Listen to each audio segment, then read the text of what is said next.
And welcome to Sheboygan, Wisconsin.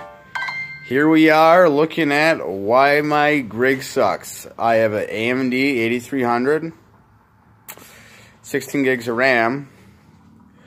I have a nice video card, RX 580, but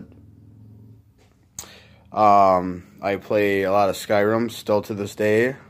I'm big in racing, Project Cars 2, a little Need for Speed, Dirt Rally, Dirt 4. I believe I should win this competition because I've always wanted a high-end gaming rig since I first played a flight simulator on, I believe, Windows 1.0 or 95. I work all the time. I have a son.